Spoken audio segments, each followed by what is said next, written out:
I hope I'm not going to throw you off your flow for later. Hey, Matt Haycock's here, and today I've got with me Ruth Cudsey. She's a qualified coach, a speaker, a blogger, and she works with new and aspiring entrepreneurs who want to start and scale successful and profitable businesses. Her passion's empowering other women to start up and develop their dream business. So Ruth, thank you very much for joining us. Thank you.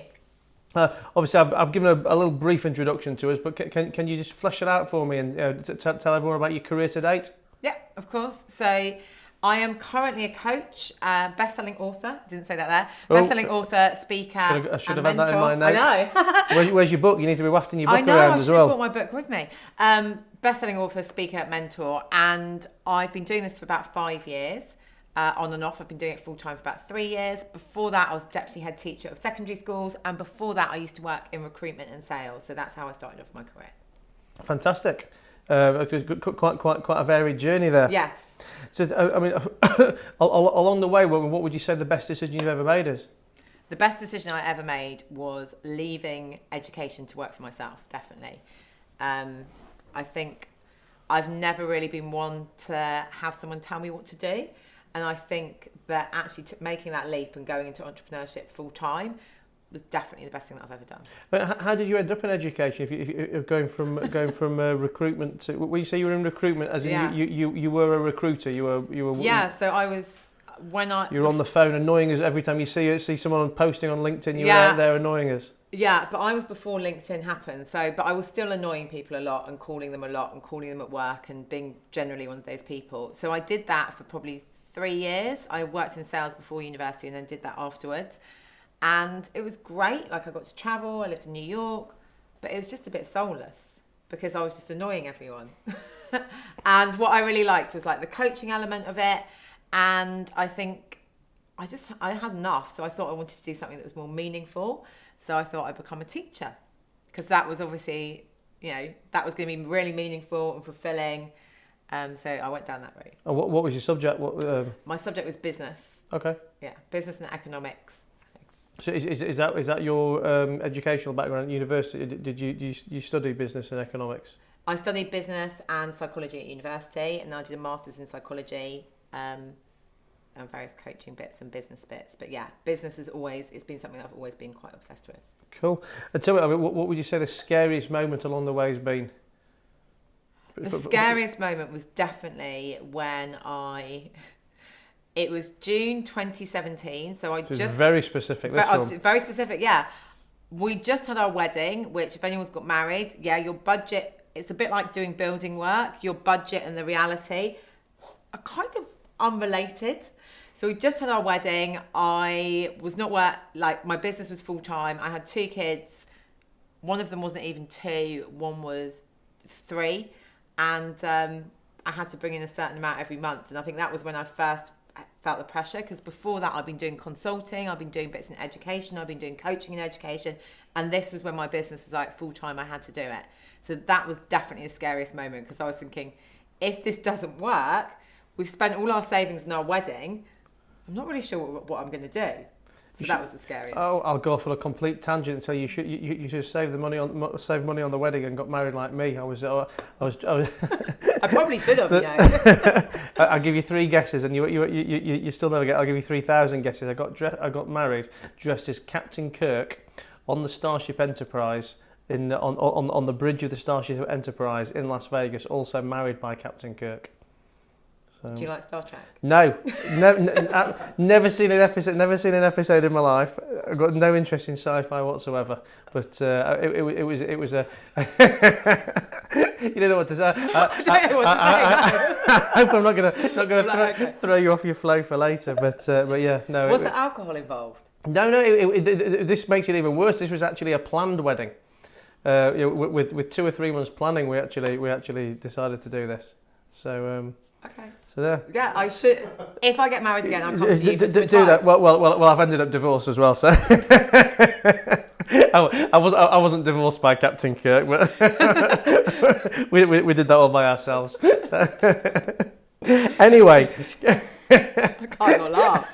Getting back to the script. Getting back to the script. I normally talk to people about mentors, and obviously, Yeah. I mean, you're a mentor yourself. I mean, have you had any particular mentors of your own, along your journey? Do you have any now? Yeah. So I think mentorship has been really important to me throughout my whole career. So even when I was working in recruitment, when I started off my career, I had a mentor, and she was responsible for me getting a job and working in New York for 8 months. When I worked in education, I got a mentor who was a former head teacher, and she was mentoring me and coaching me to become a head teacher, which never happened. But that relationship and that role made me see that I really wanted to do what she was doing and be a coach and mentor. And since I've had my own business, I work with coaches and mentors. I wouldn't be where I was without them, because I think having that support and having somebody a bit ahead of you really, really helps. So let's talk about you being a mentor and your clients. What's a typical client? I mean, is there such a thing for you? Where do you get them from? Are they all startup businesses, or just people in all walks of life? Yeah, so my clients are quite specific. So they're generally people who've had a career that they've been successful in. So they might have worked in education like me, or they might have worked in marketing or HR.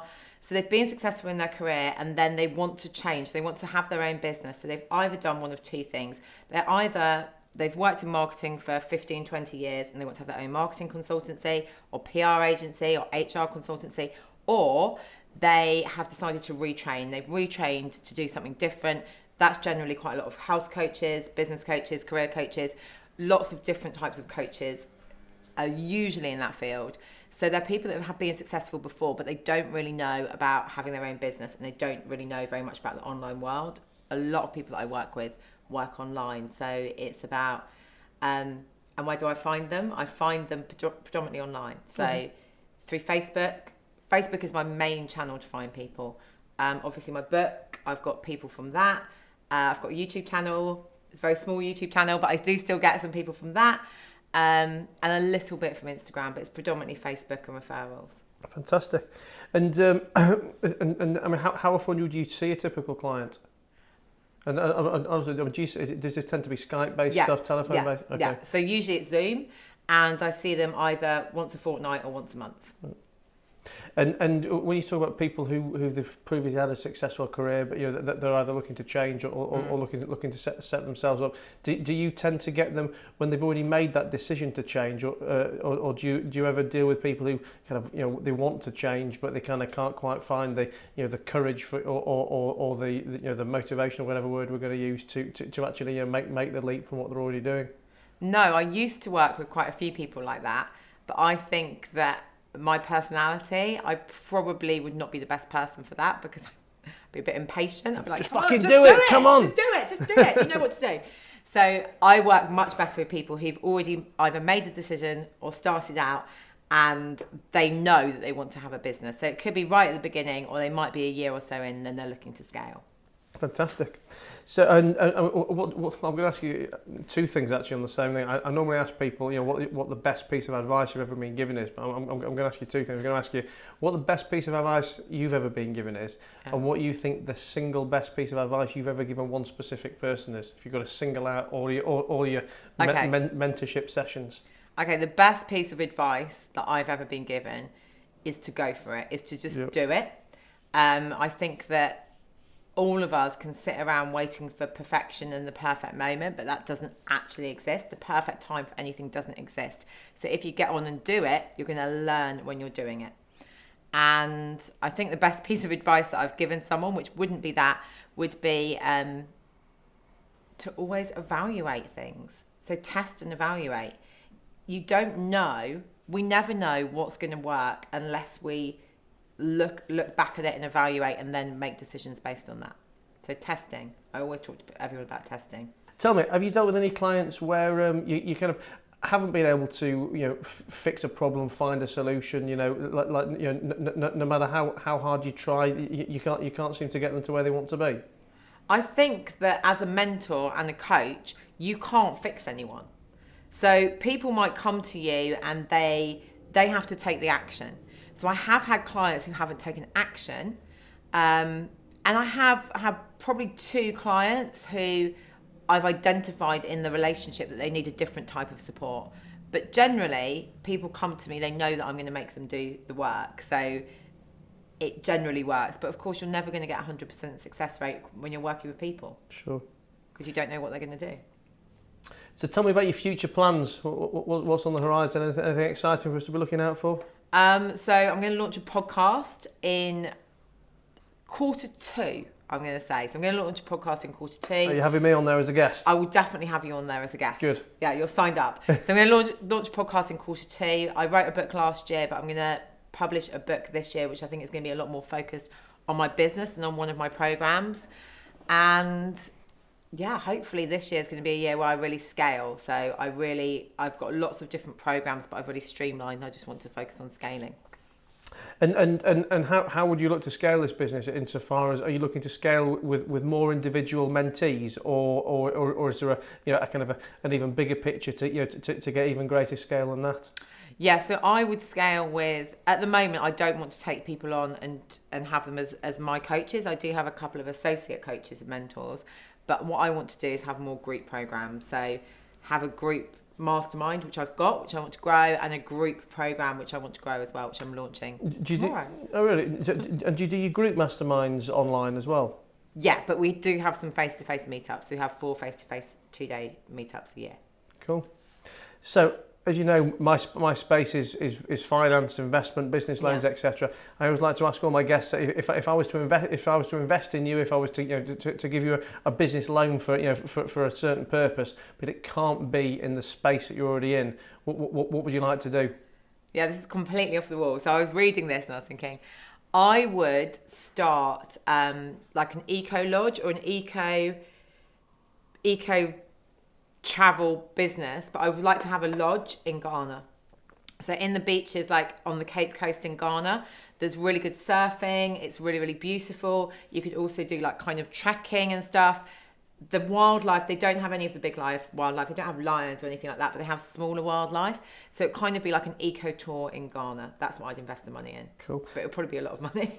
But as off the wall as you think that is, we've spoken to a cybersecurity specialist who wants to be a yoga teacher. So everyone wants to be a yoga teacher nowadays. And listen, thanks a lot for being here, Ruth. I've got one last question before you go. I always like to ask my guests how you'd like to be remembered when you're gone, as in gone from this world. But I always like the question to be answered in the context of, how would your tombstone read? If you write your own tombstone, how would it read? Okay, so Ruth Kudzi, mum, wife, daughter. She always made everyone smile. Fantastic. Short and sweet to the point. Listen, thanks a lot for being here, Ruth. It's been a pleasure. Thanks.